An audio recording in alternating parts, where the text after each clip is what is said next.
So I can only escape so much. But again, I'm really glad that I've been able to take part and support this, and I'm really grateful that you're all here. I think you're going to enjoy campus. I think you're going to enjoy a lot of the activities on and off campus. Probably more than not, though, you're going to enjoy reconnecting with one another and being in the same room as you tell your various stories. So thank you very much, and enjoy this.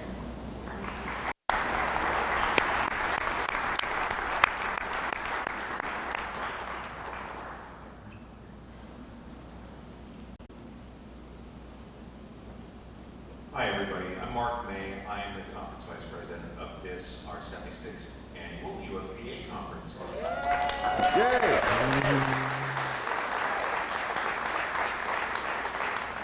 Whenever we seek a keynote for UFPA, it's always difficult because we're an umbrella organization. You know, we have many different specialities and many different disciplines, and there's not one speaker who can directly cover us all. Yet, in this particular year, when we look at our theme and we're talking about reconnecting community, I thought that there was an ideal speaker on two levels, and that's our speaker today, Niels Pagh Andersen, who's come all the way from Copenhagen to be here with you today. The reason being on two levels. One, Niels is an editor. And what do editors do? They connect. They take images and connect them, and they connect them into stories. And this is what he's done professionally. Since 1979, Niels has edited or assistant edited over 250 films. One has been nominated for a Narrative Academy Award. One was nominated for a Narrative Golden Globe Award. And then he turned more toward documentary and was nominated for 2 Documentary Academy Awards. So at 2012, Niels, was it 2012 you joined the Norwegian Film School, is that correct? And in 2012 he became a professor at the Norwegian Film School. He is one of Europe's most prolific editors in that regard. But beyond that, just simply beyond the work, if you ever get to hear Niels talk, which you're going to get to have this opportunity today, you'll see how he talks about how stories, whether they're fiction or nonfiction, work on human beings, and about connecting human beings and creating an order out of chaos. So with that, I welcome Niels Pagh Andersen to the stage as our keynote for our 76th annual UFPA conference. Thank you.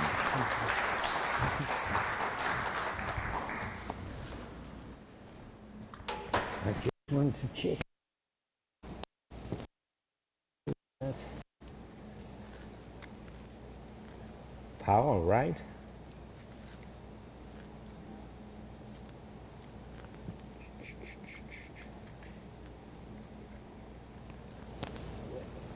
There we go.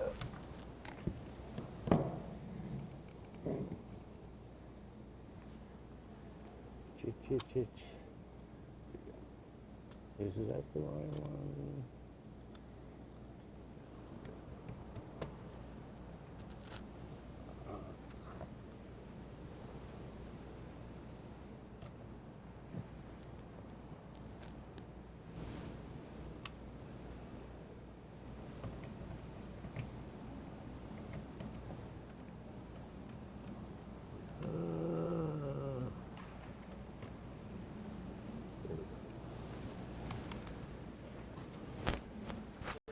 Okay.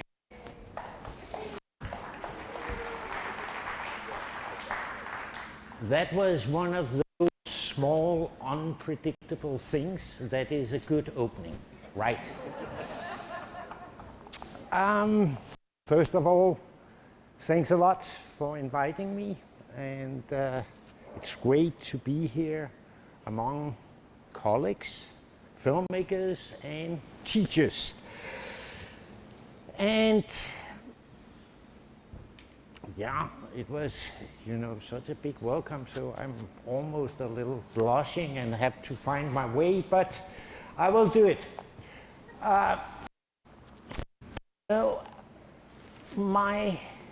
To me, when we are watching film, we are mostly having an emotional experience.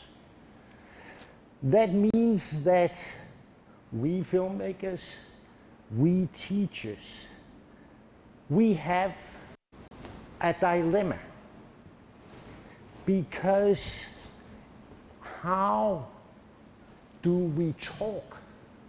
How do we teach about these things that is in between the words? And we only have the words to work with and teach.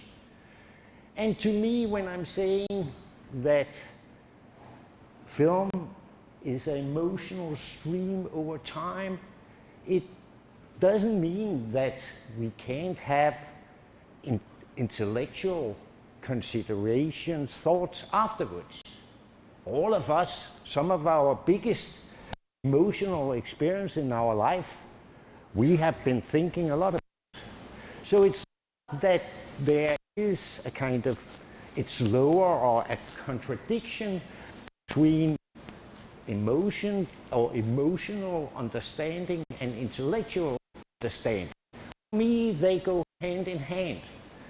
I think it's very important for us, both as filmmakers and teachers, to acknowledge that where film works, it communicates to the heart or wherever the emotions are placed in the body, and then they go up to the brain and is processed up there. And to me, therefore, to me, in some ways, film is much more related to music than to literature. When I'm working as an editor, I'm like, what should I say, a composer who are controlling an emotional stream over time. And that, I think, we often are forgetting. And it's a big problem also when we are teaching, because there, how do we put words into these things that are in images, in sound, in subtext, that is not related to plot and dialogue. And to me, I think one of the reasons why the narrativity in filmmaking is because we can talk about it. If you go to a producer and want to make a film, you know, they will say, what's your storyline? And there we have something that we can discuss, and there's some models that we can communicate about. It's the same with, as a teacher, there are, in fact, very, very few books existing about editing. There are thousands of books about narrative structure, story building, that I can teach. You know, okay, 20 minutes or 25 minutes in, there is a first turning point, and all those models. But I think there, our challenge it is to give also this, what film is good at, to communicate and find other ways to communicate to our students, and also us in between and the whole production system. It is also, so that is a little the dilemma I will talk about today. How do we talk about things that is in between the words? Which is the, but maybe I know this university have a very big music department. Maybe we could learn something from there. I don't know, because that could be an interesting conversation.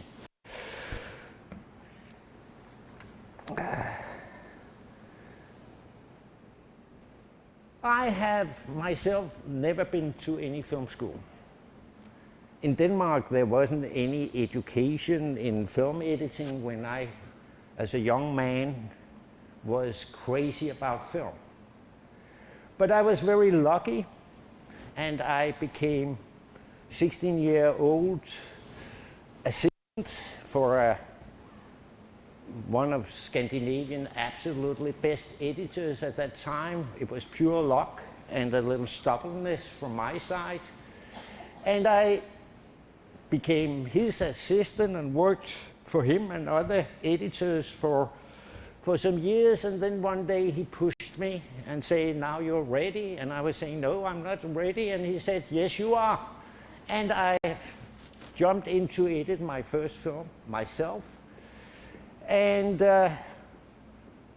so I will say I have learned, of course I learned something from my mentor, just being in the editing room and taking care of the trims. It was in those days when we were editing on real film. So the assistant's job was to keep order and chaos with all those trims. And of course I learned from watching and in the dialogue between the editor and the director. But my one thing is to watch, another thing is to do. And that was when I started to editing myself. And there it was very much try and error. What worked, what didn't work, and so learning by doing it. And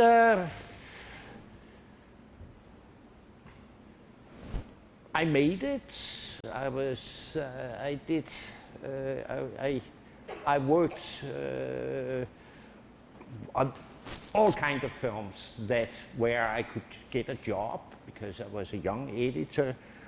But the real goal for me was the real film editing, real film was fiction. But then I think I was in the beginning of the 30s, then I had a very quick career in fiction and so on, but then somehow I lost it, and then I started much more focusing on documentary film, and where I have beforehand thought it was something, you know, under or less than fiction, I understood that there were the real challenges and the real, what should I say, it was the jewel of editing. Because as a documentary editor, you are not just balancing a script that is written 4 years ago. It can be difficult, but you are locked by a script. You can maybe, if a film doesn't work, you can't do much. If you can exchange maybe the order of 2 scenes, but in documentary, where a lot of films have, you know, a shooting rate from, you know, up till 1 to 1,000, meaning that there is 1,000 times more material than you use. There you always have possibilities. You have endless possibility of finding a story in that material.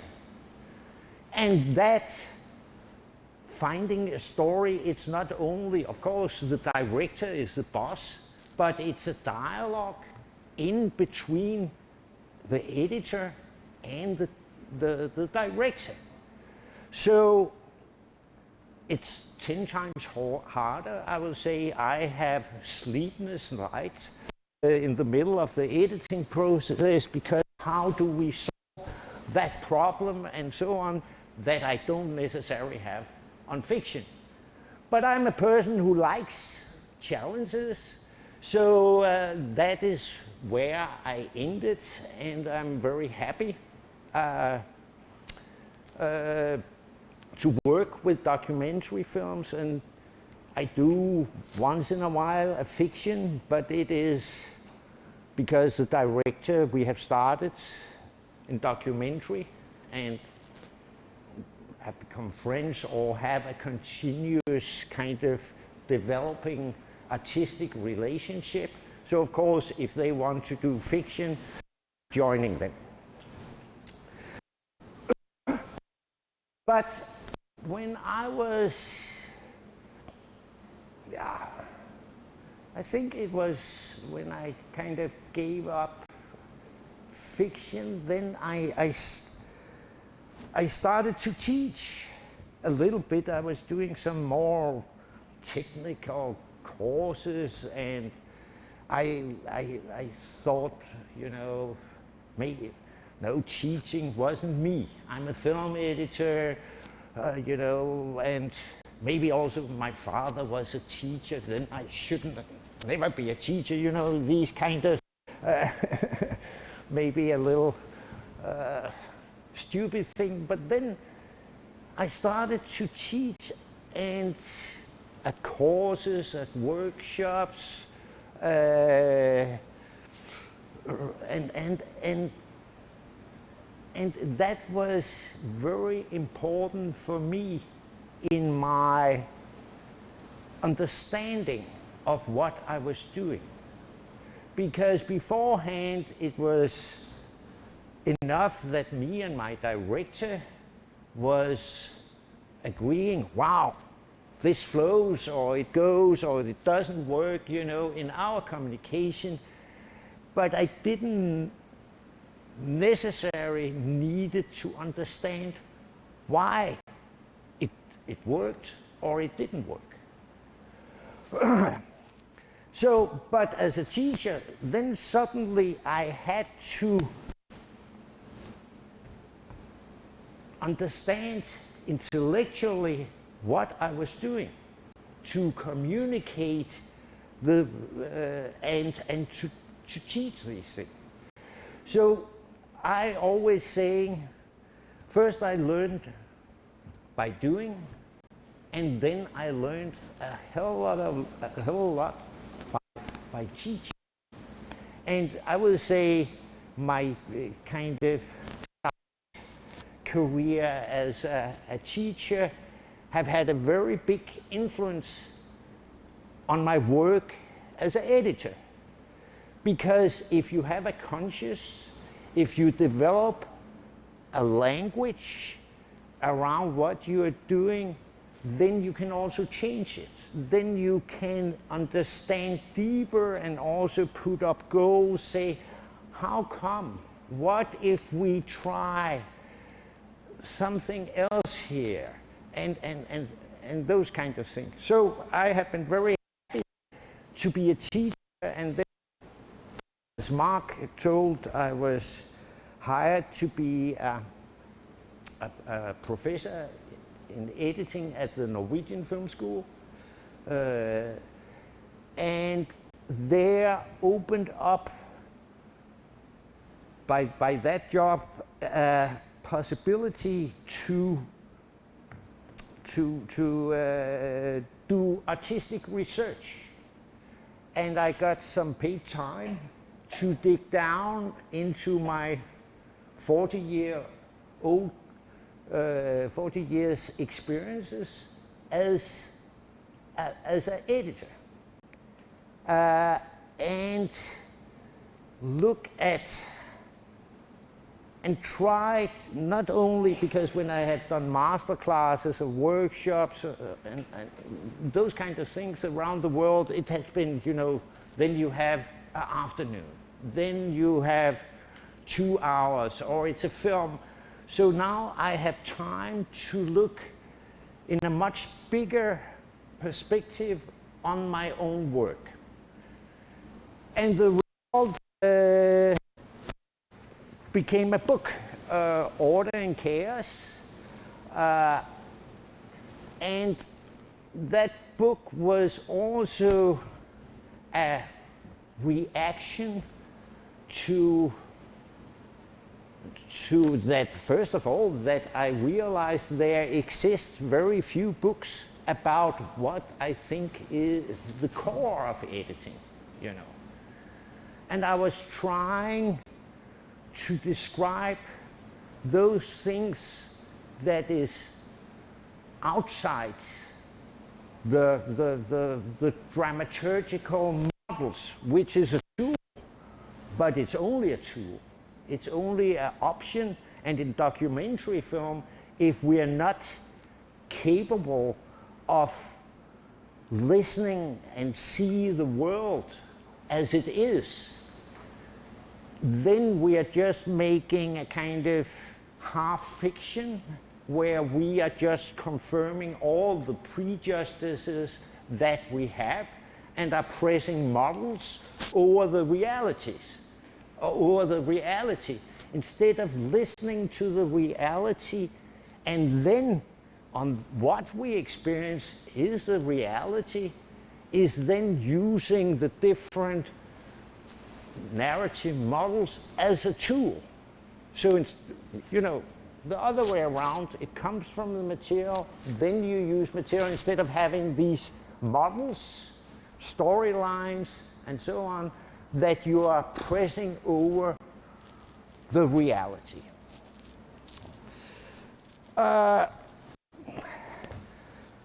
One of the other things that had frustrated me a lot was that a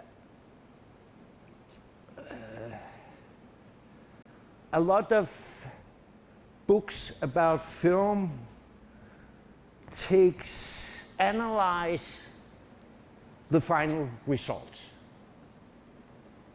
which can be good and it can be useful in many ways, but the final result is the end result of the creative process. So my ambition was somehow, how can I write a book that is describing creative processes? So besides having some overall thematical chapters in the beginning of the book where I describe some of the methods I am using and trying to highlight some of those things, then I have digged down in 8 cases of films that I have been editing and describing our process.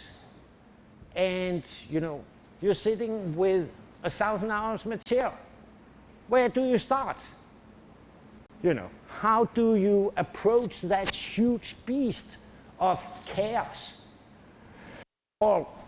And also we're describing when we went wrong. Every creative process, sometimes you go wrong, you know.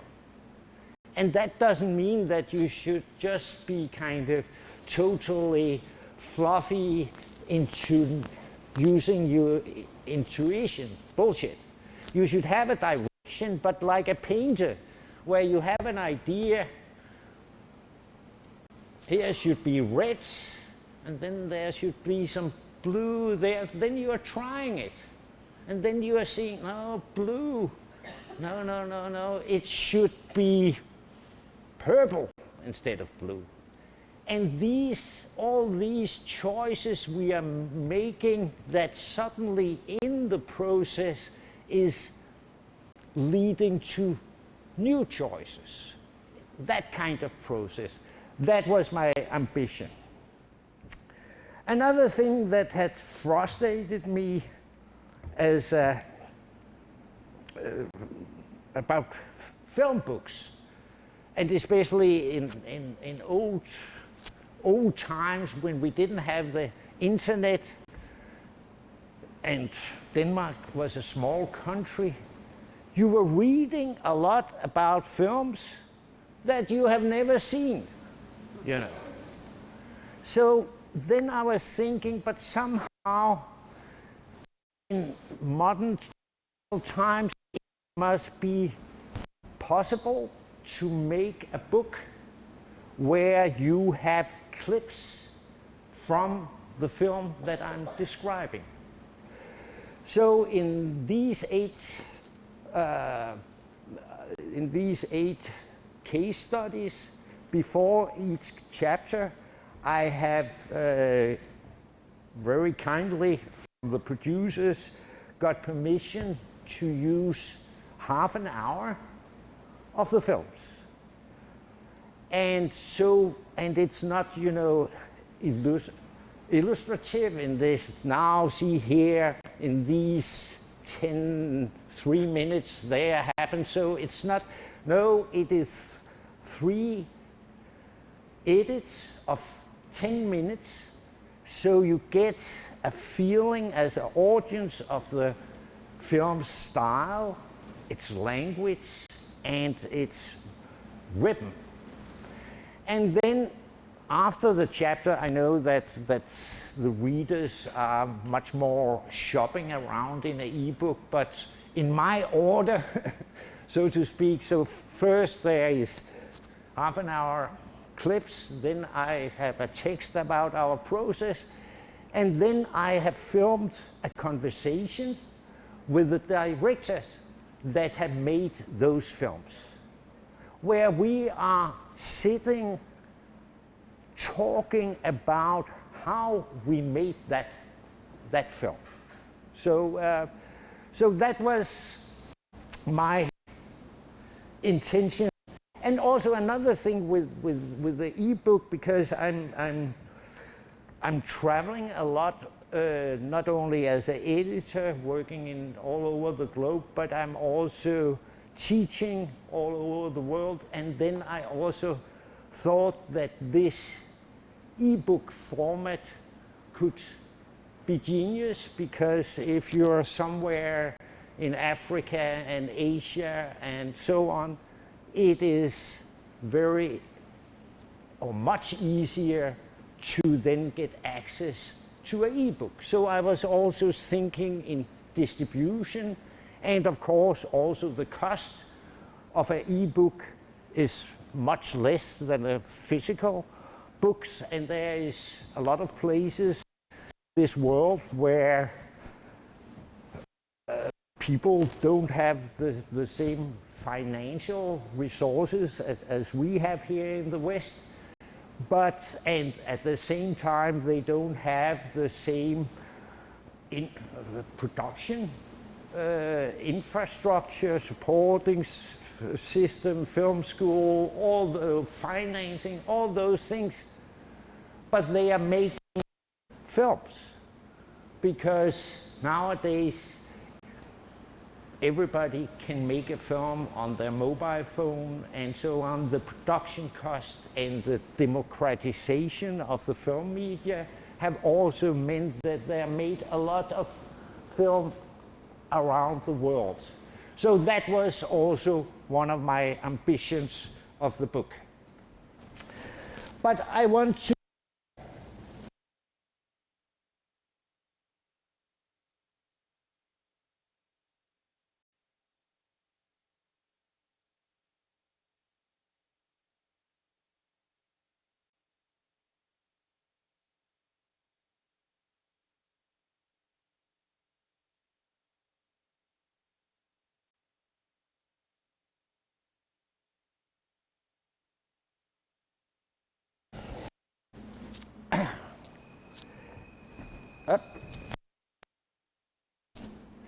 And indeed, this, one thing I just wanted to say, there is one of those things that I'm very interested in documentary.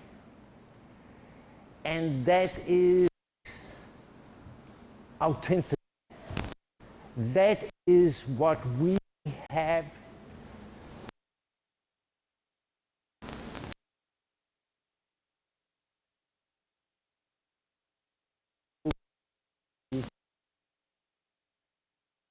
authenticity. It is not the same as facts or truth.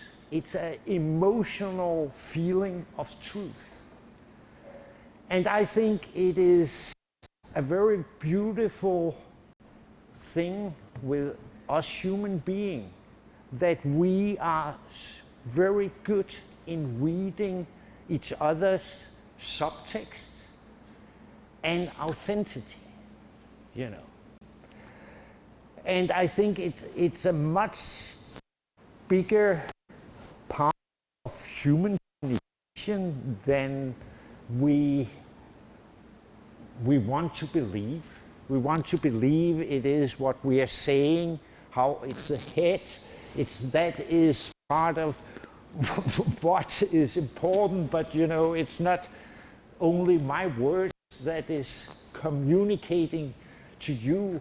It's my long arms, it's my bad English, it's my pauses. It is part of the communication from me to you of what I'm telling you and who I am as a human being.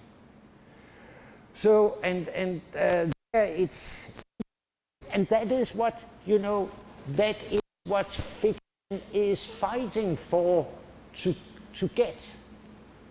You know, they have a dead text that a director in the working with actors, they are trying to give that authentic feeling of truth, which make the audience laugh and cry and enter the film with all their emotion, even that everybody knows that it's an actor, that everything is. So therefore, I think we should take very good care of that, these authentic moments. And it was interesting because you probably, or some of you know, one of the few books that in fact is written about film editing, it's Walter Murch, In a Blink of an Eye. And he has this rule of 6, where what is most important in editing, and I think it is 51% that he say emotions. And then I think it's 25 story and so on. Walter Murch is working in fiction. I'm working in documentary, but I think it is the same that we are talking about. He is to create an authentic or an emotion in the audience. And for me, as a documentary editor, it is to see these authentic moments and it's kind of and use my sensibility and not be too clever in how should I tell on plot point, but open my sensibility and see, here there was this moment, here was this moment of something unique and that often can't be repeated because it happens in an authentic now. I will show you just a clip from the beginning of the film of Joshua Oppenheimer, The Look of Silence. Illustrate a little what I'm talking about.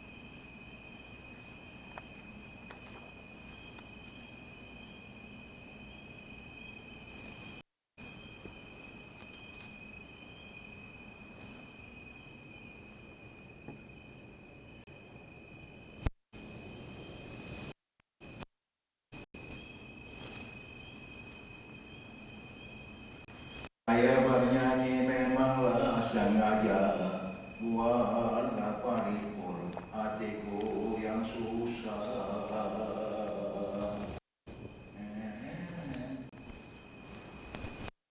Apalah guna ku benang, bila ku benang memutuskan tali. Apalah guna ku kenanglah kenang jika aku kenang memutuskan hati.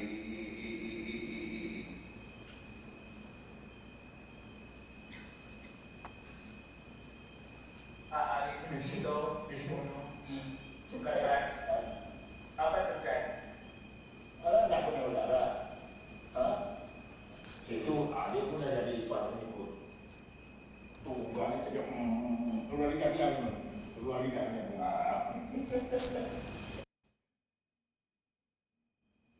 Harus itu. Yang satu, upang dalam keluar musuhnya. Oh ya, ya satu lagi, apa buah jatuh ke batu itu pecah kepala 3 meter menembak, pecah ini. Itu siapa? Halo, tangannya dulu.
So, how much about the tell specifically in this opening? Of course, we have this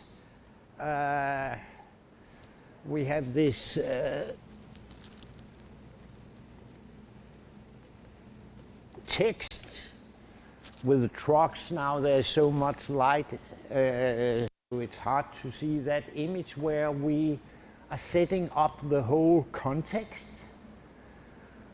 But else we are creating emotion, we are creating mystery, we are,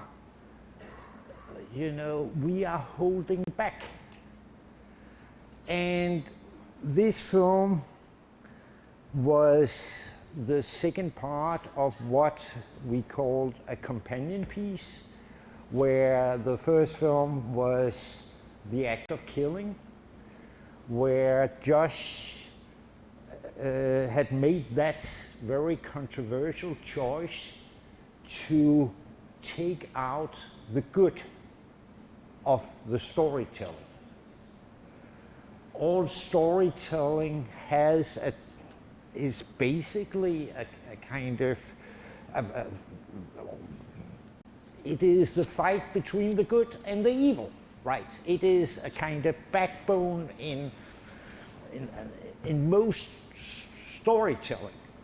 Then the evil can be very evil, or the good can be very less good, and so on. But these two elements are the ones that we're working with in storytelling. So it was a controversial film to take out the good and only seeing this tragedy, not a tragedy, it was a tragedy, but it was a genocide. It was made by human beings. And the reason why that I also confirmed Josh in that choice, that in The Act of Killing, was that we wanted in The Act of Killing only see the perspective from the perpetrator's point of view, because we wanted to understand and show how we human beings are creating the evil. And if we have had the victims in the same film, we had just made these gangsters and killers so much more, monsters.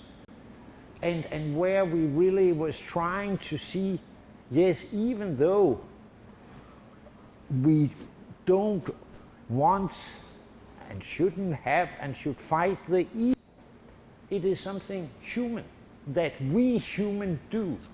And therefore we made that choice to make two different films, because Act of Killing is in fact a film about storytelling. It is how, for you, a man who had killed hundreds of people are creating his own story, encouraged by Joshua and reenactments, to kind of live with what he has done. It's a very human feature. All of us is acting by our emotions, and then we are rationalizing our actions into some kind of logic that we can live with. Mass murders do it, film editors doing, and I think all human, we have that, and that was what we were interested in showing. But Act of Killing have come out, and in the beginning nobody wanted it. All festivals said no, it's too weird, and then suddenly it exploded and was at all festivals, was a huge success. And we should edit our second film, The Look of Silence. And yeah,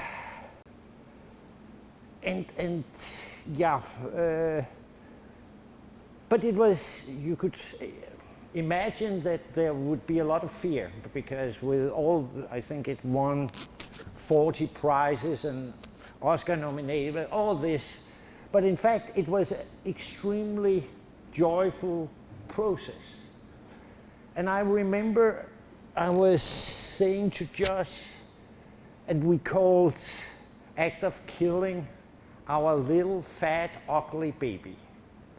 If we should reach something that can be kind of in the similar family, we should have a very strong language. So instead of starting working with structure and narrative, we were for the first 2 or 3 weeks just playing with the material. And everything was allowed, you know, what was happening. And out of that came our opening. So that was where we created the language of film. I will quickly, but as I told you, in the ebook, nope. Jesus,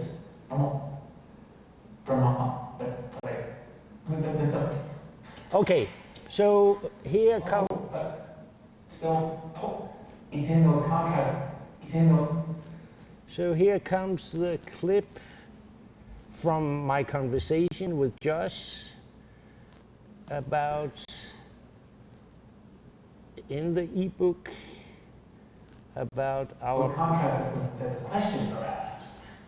Oh, but the whole, both this film, both films are trying to express.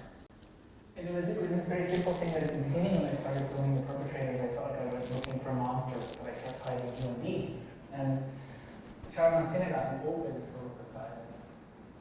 And right after I filmed that scene, with Charlotte, the first time I filmed Charlotte and his wife, Charlotte's wife came over with a plate of fried bananas for us as a gift. And I remember taking the fried bananas and we were living with a survivor and we threw the bananas away. And it was kind of a demonstration of loyalty that we weren't going to eat from the kitchen. But it was one that haunted me afterwards because I thought it wasn't her fault. She had nothing to do with it. And fried bananas, whether made by Charlotte Synagogue or whether made by Jesus, are still fried bananas. And it was just that sense that I began this project with the same self-righteousness that we were talking about the audience having, where you look at these people. I remember feeling like Anwar when I first met him, like sometimes we became quite close and we would hold, we put our arms around each other. It was like physically tainted, like his flesh was different from ordinary people's flesh. The fried bananas were tainted, contaminated, and then realizing over all these years that's not true, and also realizing it further and much more deeply with you in our process, and so when we have a cut like that from Amir Hassan and being horrible, to them smelling flowers, we're confronting the viewer with the same contradictions and questions that those contradictions raise that led me to take this whole journey, and it led you to take the last part of the journey with me.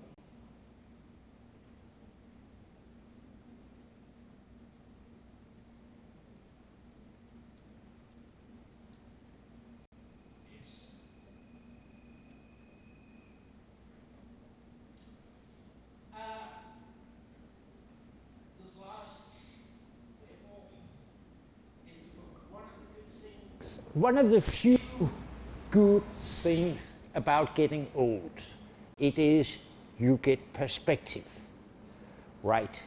You have much more time to understand things and the changes that have happened. So of course, when I have time to look at 40 years of work, I could also see how documentary, of course mostly in a Western, North European tradition, have developed. And there, I also started up in documentary with observational cinema, where somehow the filmmakers, to a certain degree, believe that the reality, if the audience just could look at the reality, they would somehow understand the truth. Then documentary, and I finish soon, went into a much more narrative period where the films were constructed like fiction film. It was much more with character driven, having the same kind of models of character development and in fiction, and all kind of forms. But one of the things that I find interesting, it is, of course, we filmmakers, we think we are inventing the real, but we are, of course, part of our time. And there, in the 60s, 70s, we were telling much more collective stories about institution. Also, if you look at fiction film in that period, they took place in the real world. Not in some fantasy, old or future, or so on. And I would say one of our biggest challenges that we have now in documentary film, it is we are living in a performative age. All of us are performing, all of us are making visual stories with our mobiles, posted it out on Facebook, Instagram. So when we meet people, they are starting to perform. And that is our biggest challenge, because I believe that the authentic now, it is what is our strength. So we as filmmakers, we have to somehow push our characters, find situations where we are making this, or make this authentic now happen. Because else we are just making films, and we are seeing so many of them, especially if it's skilled performers, they can tell the most tragical stories. I became a rock star because my father was an alcoholic and he's learned to cry the right moment, and so on. He had done that 100 times before, because it is part of their own myth building. But there is not a single gram of authenticity. I think that, so therefore, not that we should make observational cinema again, I think that, but I think we should look at the reality as it is. There is, and the world needs that we are looking at the real world. We have huge problems out there. So therefore, my kind of moral, because I'm a storyteller, it is take very good care of the reality, and maybe we should go back there and start to trust the reality, because everything else is a performance. And there is a longing in the audience for authenticity. Just think of how popular cat videos are on social media, or baby video. It happens for real, instead of all this, performativity. So remember the reality, It's complex, it's difficult, and it's wonderful because it has also the essence of life. Thank you very much.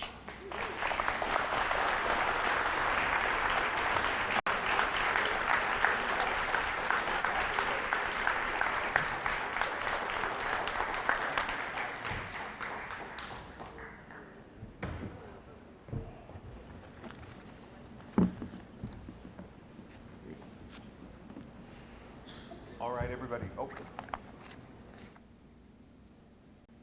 right, everybody. So today we